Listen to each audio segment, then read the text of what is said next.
أعوذ بالله من الشيطان الرجيم بسم الله الرحمن الرحيم سبحانك لا علم لنا إلا ما علمتنا إنك أنت العليم الحكيم رب اشرح لي صدري ويسر لي أمري واحلل عقدة من لساني يفقه قولي رب زدني علما صدق الله العظيم أم تريدون أن تسألوا رسولكم كما سئل موسى من قبل ومن يتبدل الكفر بالإيمان فقد ضل سواء السبيل۔ اس آیت کے اندر یہود کی ایک یعنی مختلف قسم کے جو سوالات ہوتے تھے ان سوالات میں سے ایک سوال کا ذکر کیا گیا ہے۔ وہ اعتراضاً کرتے تھے، اعتراضاً یعنی آپ صلی اللہ علیہ وسلم کے اوپر اعتراض کرنے، قرآن کے اوپر اعتراض کرنے، دین اسلام کے اوپر اعتراض کرنے، مختلف قسم کے اعتراضات، سوالات اور بے جا سوالات، ایسے سوالات جن کی کوئی حیثیت نہیں ہے۔ جس طرح وہ یہ سوال کرتے تھے کہ ہم اس وقت تک جس حضرت موسیٰ علیہ السلام سے بھی انہوں نے سوالات کیے اور آپ صلی اللہ علیہ وسلم سے بھی مختلف قسم کے سوالات کیے، اور ان میں سے ایک سوال حضرت موسیٰ علیہ السلام سے انہوں نے یہ بھی کیا تھا کہ ہم اس وقت تک یعنی تورات پر ایمان نہیں لائیں گے کہ جب تک ہم اللہ کو یعنی خود نہ دیکھ لیں، حتی نر اللہ جہرتاً، یعنی اس قسم کے بے جا سوالات۔ تو آپ صلی اللہ علیہ وسلم سے بھی مختلف سوالات کیے جاتے تھے۔ یہ کہتے تھے کہ ہم آپ پر اس وقت تک ایمان نہیں لائیں گے جب تک یعنی آپ تو ہمارے جیسے ہی ایک انسان ہے، تو ہمارے اوپر ہمارے لیے اگر کوئی فرشتہ آ جائے تو اس وقت ہم ایمان لائیں گے۔ اس قسم کے اور بھی بے جا سوالات۔ تو یہاں پر ایک سوال کا ذکر کیا ہے کہ ہم اس وقت ہم یہ چاہتے ہیں کہ جس طرح موسیٰ علیہ السلام پر مکمل ایک کتاب نازل ہوئی ہے، یعنی تورات مکمل یکمشت نازل ہوئی ہے، تو اگر قرآن یکمشت نازل ہو جائے تو پھر ہم ایمان لائیں گے۔ حالانکہ کیا وہ صرف اعتراضاً سوالات کرتے تھے، ایمان نہیں لاتے تھے،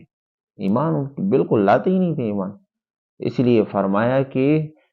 وہ جو یہود ہیں، یہود میں سے بہت تھوڑے ایمان لائے۔ قرآن کے اندر بھی اللہ رب العزت نے ذکر کیا کہ یہود میں سے بہت تھوڑے ایمان لائے، تو وہ اعتراضاً سوالات کرتے تھے۔ تو یہاں پر ان سوالات سے آپ صلی اللہ علیہ وسلم کو تسلی بھی مقصود ہے، اور دوسرا یہ ہے کہ آپ صلی اللہ علیہ وسلم کو تسلی اس لحاظ سے کہ آپ پریشان نہ ہو۔ حضرت موسیٰ علیہ السلام سے بھی ان کے آباء و اجداد نے اس قسم کے سوالات کیے تھے، تو آپ ان سے پریشان نہیں ہونا۔ اور دوسرا یہ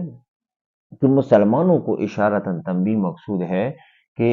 جس طرح یہ سوالات کرتے ہیں تو تم ایسا نہ کرنا، کہیں اس قسم کے سوالات نہ کرنا۔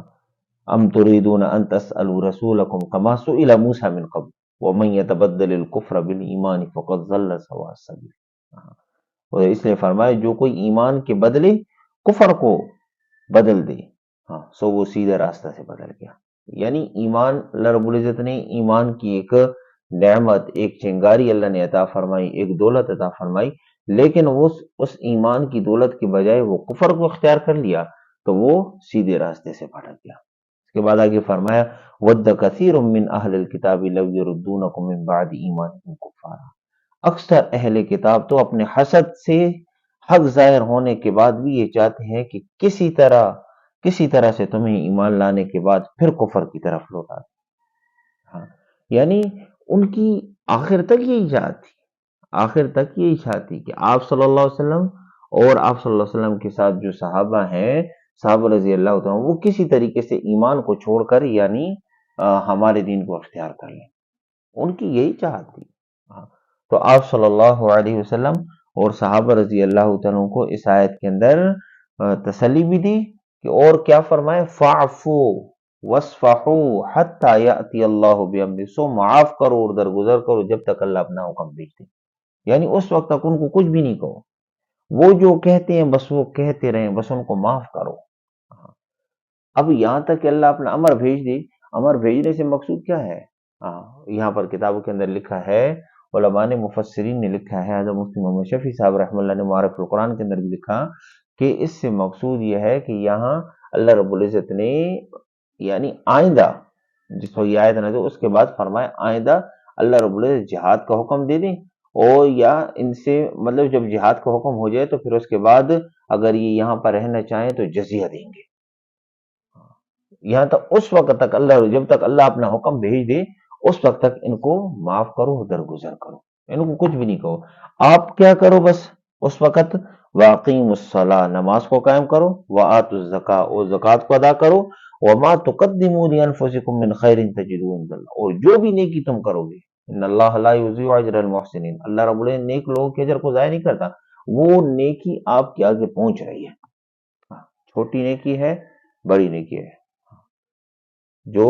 جو بھی بندہ چھوٹی نیکی کرتا ہے، بڑی نیکی کرتا ہے، جیسے اس لیے فرمایا لا یغادر صغیرۃ ولا کبیرۃ الا احصاها، کچھ بھی، یعنی جو کرامن کاتبین نے لکھا ہے نا، کچھ بھی نہیں چھوڑا، لا یغادر صغیرۃ ولا کبیرۃ الا احصاها، مگر وہ لکھ رہے ہیں اور وہ اپنے سامنے پائیں گے قیامت والے دن۔ علمت نفس ما قدمت واخرت، اور یہ جگہ ذکر فرمایا علمت نفس ما احضرت، جو آگے بھیجا وہ اس کو آگے ملے گا، اس لیے فرمایا وما تقدموا لانفسکم من خیر تجدوه عند اللہ، بس تم نیکی کرتے رہو، نماز قائم کرو، زکوٰۃ ادا کرو، اور جو بھی نیک اعمال ہیں نیک اعمال کرتے رہو، ان اللہ بما تعملون بصیر، جو کچھ تم کرتے ہو اللہ سب کچھ دیکھتا ہے، انہ علیم بذات الصدور، وہ تو دلوں کے خفیہ رازوں کو بھی جانتا ہے۔ اور پھر اللہ رب العزت نے اپنے نیک بندوں کے لیے ایسی نعمتیں تیار کی ہیں، ما لا عین رأت ولا اذن سمعت ولا خطر علی قلب بشر، اللہ نے ایسی نیکیاں تیار کی ہیں، ایسی نعمتیں تیار کی ہیں جو نہ کسی آنکھ نے دیکھی، نہ کسی کان نے سنی، نہ کسی انسان کے دل پر اس کا خیال گزر سکتا ہے، اللہ نے ایسی نعمتیں تیار کی ہیں۔ تو اللہ سے دعا ہے کہ اللہ رب العزت ہمیں بھی صحیح طریقے سے سچی سچی سنت والی زندگی اللہ ہمیں گزارنے کی توفیق عطا فرمائے، اور سچی اور پکی اللہ رب العزت ہمیں توبہ نصیب فرمائے، اپنے احکامات اور اپنے محبوب حضرت محمد صلی اللہ تعالی علیہ وسلم کے سنت طریقوں پر اللہ ہم سب کو زندگی گزارنے کی توفیق عطا فرمائے۔ وما علینا الا البلاغ۔